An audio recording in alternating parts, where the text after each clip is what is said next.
샬롬, 이동춘 목사입니다. 오늘도 여러분의 삶이 주님의 평안으로 가득하시길 기원하며 하나님의 말씀을 나누겠습니다.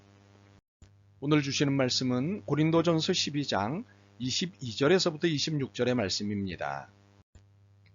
그뿐 아니라 더 약하게 보이는 몸의 지체가 도리어 요긴하고 우리가 몸에 덜 귀히 여기는 그것들을 더욱 귀한 것들로 입혀주며 우리의 아름답지 못한 지체는 더욱 아름다운 것을 얻느니라. 그런즉 우리의 아름다운 지체는 그럴 필요가 없느니라. 오직 하나님이 몸을 고르게 하여 부족한 지체에게 귀중함을 더하사 몸 가운데서 분쟁이 없고 오직 여러 지체가 서로 같이 돌보게 하셨느니라. 만일 한 지체가 고통을 받으면 모든 지체가 함께 고통을 받고 한 지체가 영광을 얻으면 모든 지체가 함께 즐거워하느니라. 아멘. 고린도전서 12장 22절에서부터 26절 말씀을 본문으로 공동체용 리트머스 용지라는 제목으로 말씀을 나누도록 하겠습니다. 대변역 시대에는 반드시 시대적 메시지가 있습니다. 참사와 대형 사고에도 그렇습니다. 무엇일까요? 여러 말들이 있습니다만 핵심은 공동체입니다. 공동체를 무시한 것이 참사 또는 사건의 주요한 이유입니다. 그렇게 공동체를 회복하라는 것이 이런 상황의 메시지입니다. 그러므로 화두는 공동체입니다. 이렇게 진단해 볼 때 참사나 사건은 공동체용 리트머스 용지로 우리에게 온 메신저입니다. 이 메신저가 우리에게 공동체를 화두로 던지며 공동체의 정의를 내립니다.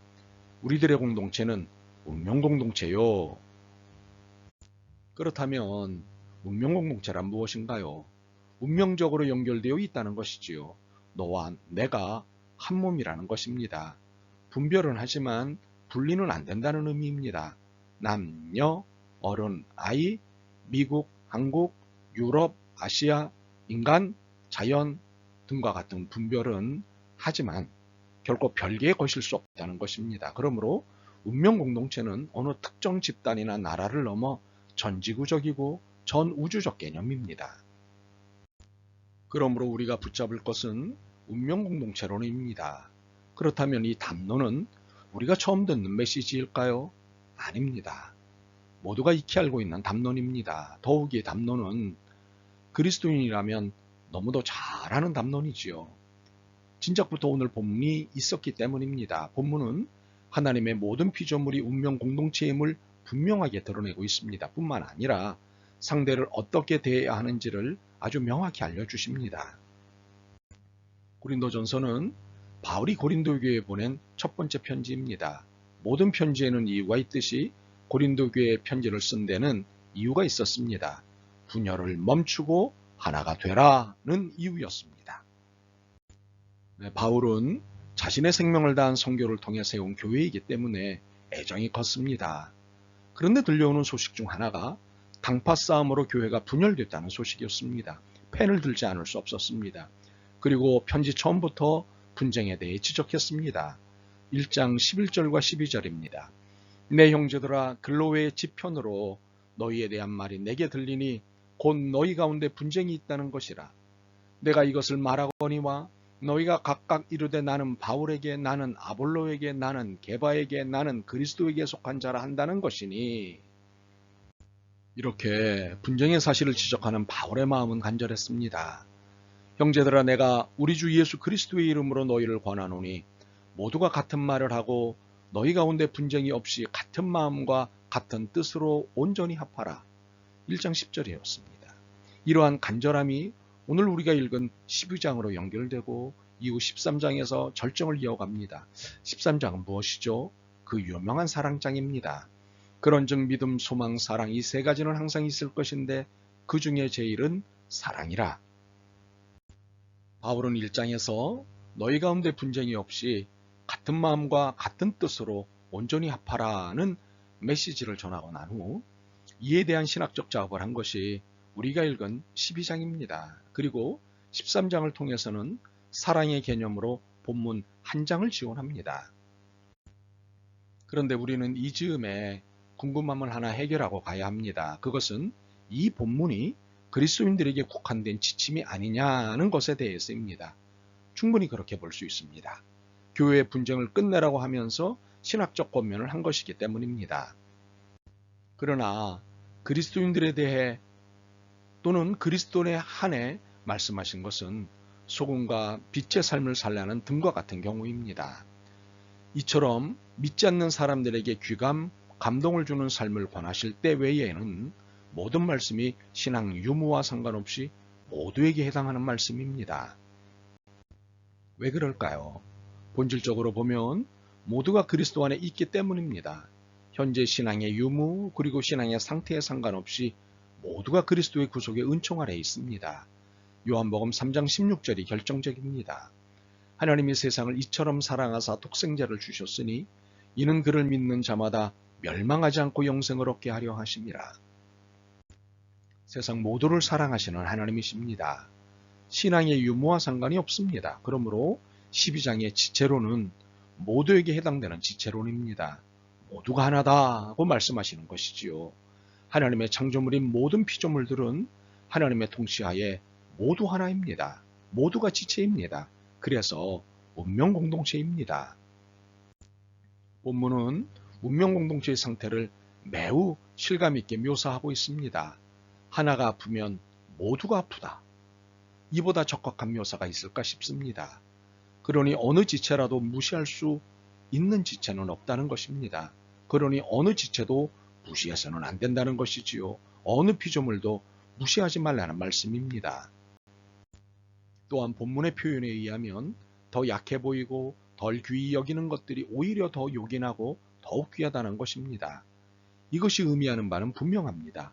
어느 것이라도 무시하는 순간 가장 요긴하고 귀한 것을 잃게 된다는 것입니다. 결정적인 잘못을 저지르는 것이 된다는 말씀이지요. 세계화 이전까지만 해도 우리는 193개국에서 각각 살고 있는 줄 알았습니다. 마치 193개의 배에 각각 살고 있다고 생각했지요. 그래서 각 배마다 선장과 선원이 있고 193개의 배들이 충돌하지 않기 위한 규칙들이 있었습니다. 이것이 과거의 국제질서였습니다. 그렇지만 세계화로 인해서 전 세계는 점점 작아지고 있었습니다. 그런데 코로나19를 겪으면서 더 작아짐을 경험하고 있습니다. 이것이 의미하는 바가 무엇일까요? 지구에 살고 있는 78억 명이 더 이상 193개의 배에 살고 있는 게 아니라 하나의 배에 타고 193개의 캐비닛에 살고 있다는 것을 새삼 깨닫게 된다는 사실입니다. 한마디로 인류는 운명공동체라는 것을 새삼 깨닫게 됐다는 것이지요. 그런데 국제사회에는 매우 모순적인 일이 발생하고 있습니다. 지금 미국과 러시아 그리고 중국이 갈등하며 서로 싸우고 있습니다. 국제사회에서 서로 주도권을 잡겠다고 서로 싸우는 상황이 대두되고 있습니다. 이것은 참으로 모순입니다. 그런데 이 모순이 한국 사회에도 한국 교회에도 나타나고 있다는 것입니다. 특히 가짜뉴스를 통해 싸우는 상황입니다.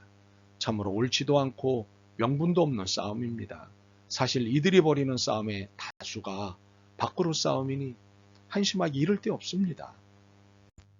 참으로 지금은 진실 앞에 운명을 함께 짊어질 때입니다. 지금은 모두의 아픔을 치료할 때입니다.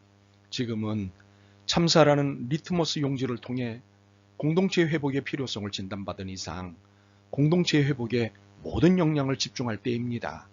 불량한 것들은 바로잡으며 불의한 것들을 찾아내며 말입니다. 그러므로 한국교회와 성도들이 할 일이 있습니다. 민족과 조국 공동체의 안녕을 위해 수고하고 기도해야 합니다. 더 나아가 인류와 지구 공동체의 평안을 위해 수고하고 기도해야 합니다. 또한 지구상의 모든 생명체들과 화해하고 공생하기 위한 정의로운 수고와 기도가 필요합니다. 그리스도 안에서 모든 것이 하나입니다. 어느 것 하나 소홀히 해서는 안 되는 운명 공동체입니다. 도로도 익숙하지 않은 어떤 나라에 낙후된 동네의 이름, 모르는 아이의 생명도, 저 습한 곳에 사는 관심 두기 어려운 미생물도 모두 운명 공동체의 일원입니다. 모두가 소중한 운명 공동체의 가족입니다. 이 사실과 진실 앞에 바르게 그리고 열심히 수고하며 사는 우리 모두가 되기를 소원합니다. 아멘. 주님, 저희를 불쌍히 여기시옵소서. 저희로 하나 되게 하옵소서. 아픈 자들과 함께 아파하게 하옵소서. 우는 자들과 함께 울게 하옵소서. 이 땅에 하나님의 정의를 드러내시옵소서. 예수 그리스도의 이름으로 기도드립니다. 아멘. 오늘도 여러분의 믿음과 삶을 응원합니다. 사랑합니다.